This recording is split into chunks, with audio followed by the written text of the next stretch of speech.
Howdy everybody, I'm Dylan with Stitch Tech, and thanks for watching my previous unboxing video of the 2021 16-inch MacBook Pro with the M1 Pro chip. Hope you liked it. This video is going to be a comparison between the 2021 version with the M1 Pro chip and my previous 2019 version of the 16-inch MacBook Pro with the Intel i9 chip. And so I'm just going to briefly go over my thoughts and the differences between these two. So let's just start with the actual specs that we got going on here. So forgive me for the appearances. We got the 2019 version. I actually use my equipment a little too rough sometimes, so pardon the scrapes and gashes. Poor baby.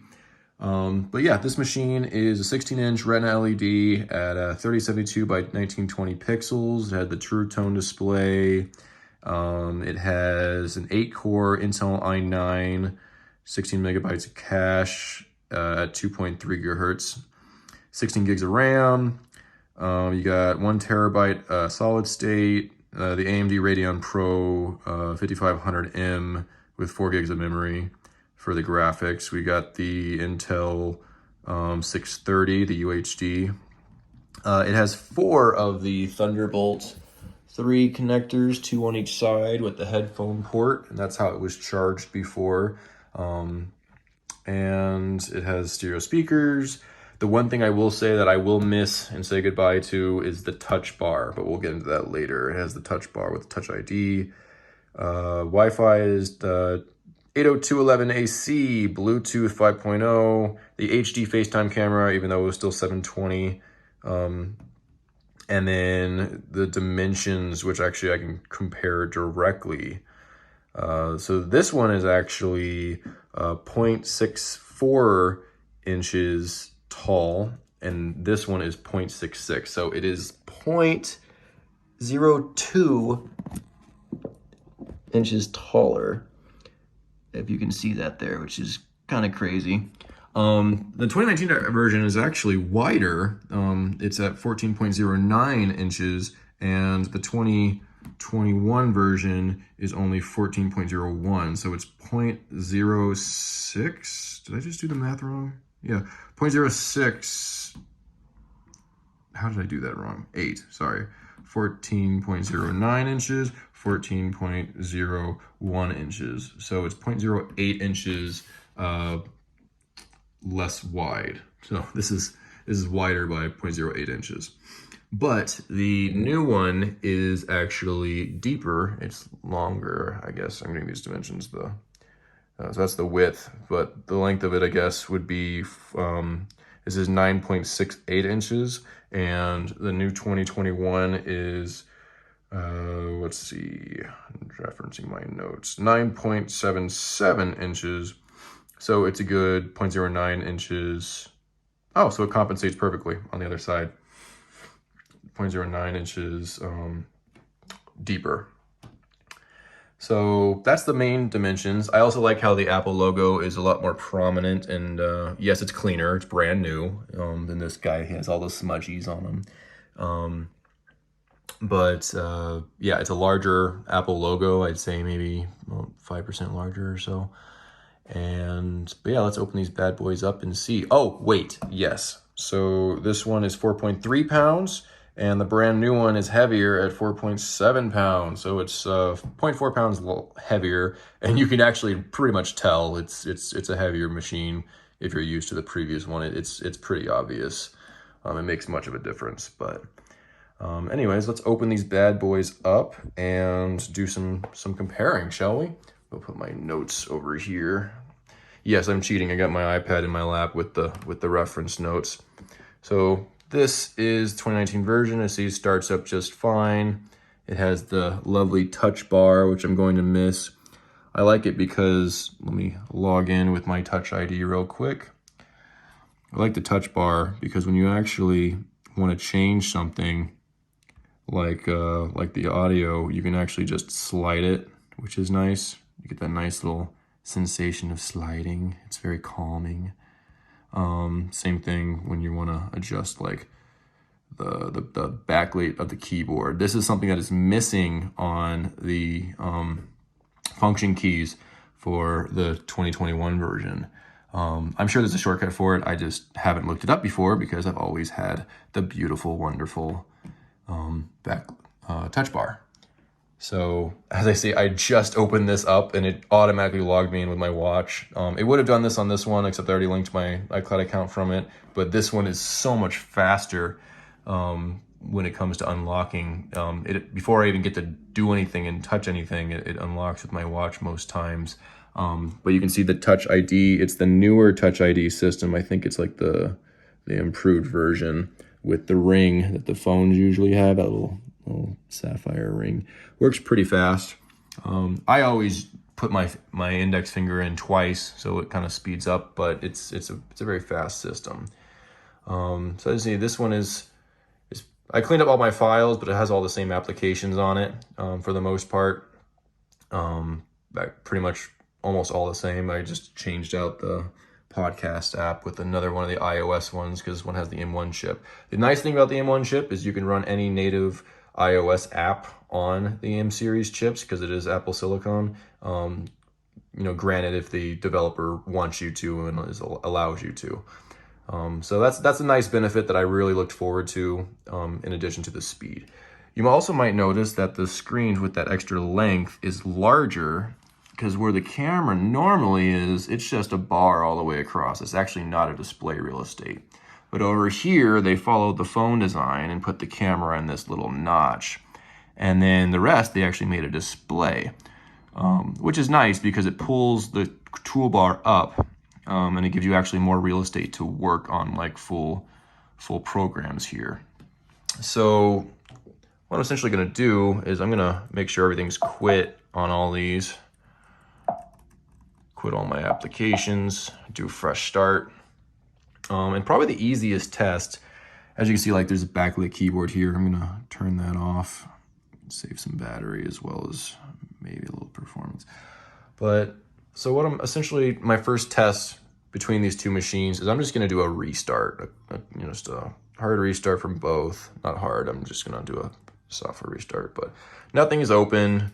So essentially I'm just going to power them down and then turn them back on. So I'm going to go on this one and start this one first or get this ready to restart. Same thing here on the 2021 version, restart. And I'm going to try to do them as simultaneous as possible. So all right, let's restart these things. All right, reopen, yes, reopen, yes. All right, so the M1 chip already shut down. It's already gone. This, I don't know what it's doing. It's thinking about something, cleaning cache or whatnot, but they're both solid state hard drives. So now it's really just up to the chips. Already have that beautiful open Mac sound starting back up again. Mr. 2019, you're lagging behind. Come on, you can do it. I believe in you. While we're waiting on these, I do like the aluminum. Ooh, that is surprising. That logged in actually. That opened up first. Not boding well for you, M1 Pro. Come on. But this screen it came in, snapped up real quick. And actually, it's kind of timing from when I clicked start on this to this one. It's kind of even, so good for you. I'm not gonna show my password, so you can watch the wall where Katie gets anxious. Katie's my dog. You'll be seeing videos about her in the future. So let's actually, I typed in my password on both, starting with that one.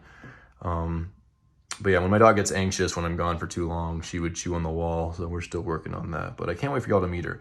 M1's already light up. All right, now this is good to go. I like my little spotlight there. Still waiting on you, Mr. Intel. You probably saw Katie. She's my little mutt in my previous video. Her name is Katie the Ninja.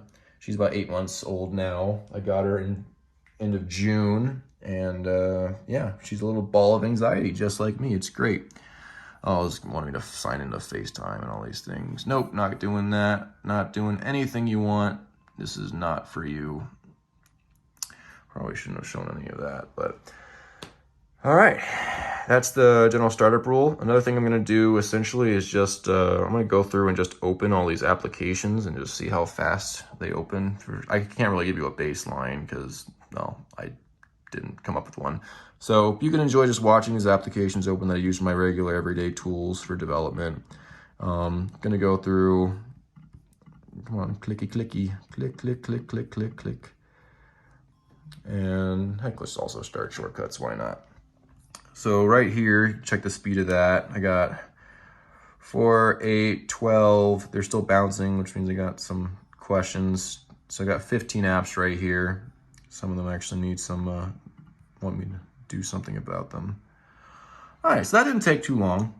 These are all open right now, not long at all. Let's go over to this guy though, and let's start opening these applications and see how long this takes.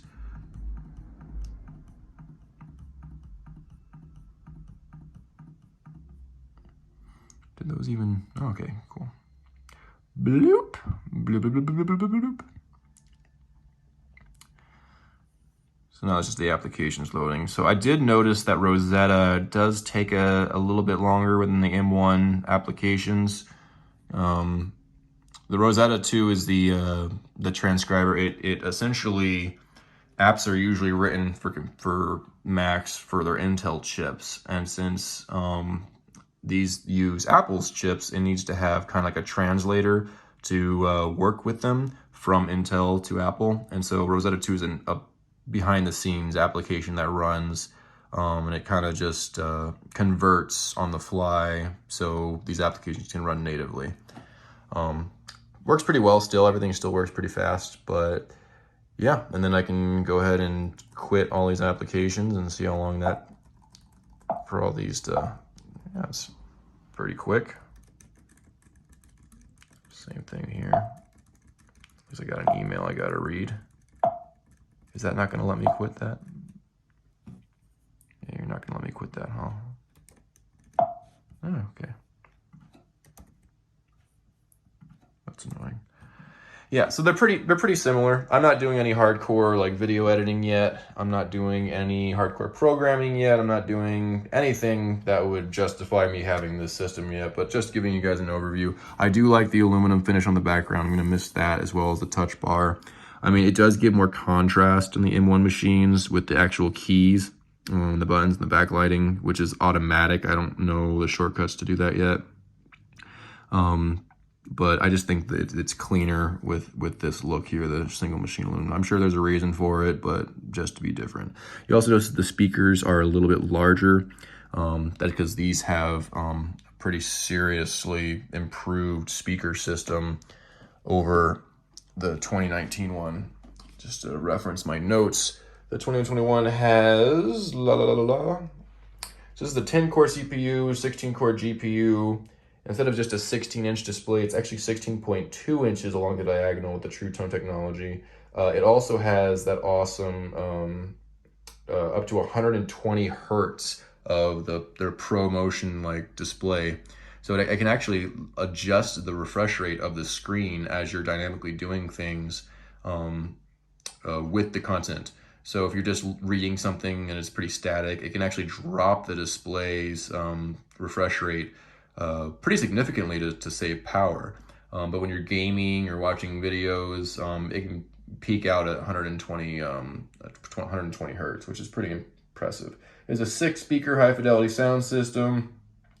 It brings back the SD card slot, which you probably saw in the first video. You got an HDMI port. That is actually a Thunderbolt 4 port, USB-C. They call it Thunderbolt port, whatever adapter you're trying to use.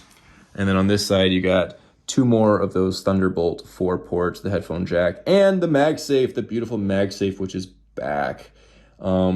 It's both a good and bad thing. I like MagSafe for its safety and how convenient it is, especially at night, trying to find the hole to plug a cord into. The only downside I found so far that I don't like is I just have one spot that I use to charge my devices. And with the USB-C, I was able to charge my iPad Pro and my computer, depending on which one I'm using. I just plug the other one in.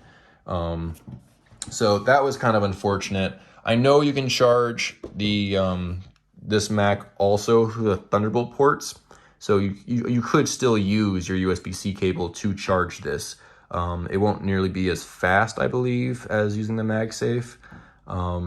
But it does give you the diversity to jump between charging your Mac or your iPad or whatever all the other USB-C charging devices you have. That's just not what I'm using for my purposes right there. But yeah, that is my essential review. I will say that I have used this machine for a good 2 days now, just going about my daily life with web development, doing some graphic design, marketing, and then tooling around on just making sure all my applications are up to date, and, you know, getting everything organized. But what I will say is that everything is much snappier. You don't necessarily wait long for things to open at all. They're pretty much like on your iOS device, it's opening when you click it. And moving between screens and desktops, it's much more fluid. I did notice that the refresh rate is very smooth. I can't say for sure that it's a huge change from what I'm used to, but I know it's there. It's just, I don't really appreciate it as much because I don't do as much as some people do. But this video is getting too long anyways. Like, comment, subscribe. I definitely love to hear your guys' thoughts on future possible video ideas. This is just a hobby of mine. I was saying I'm going to probably upgrade my equipment to do better media, as well as getting some tripods going. I'll do an introductory video one of these days. But yeah, let me know your thoughts. Let me know your questions. Let me know what you'd like to see. If you have any specific test I'd like to run, or just my opinions on things. We'll be getting into a lot of technical things, a lot of educational things, a bunch of fun projects that my friends might want to share and do. But yeah, thanks for watching. My name is Dylan. This is with Stitch Tech, and have a great day.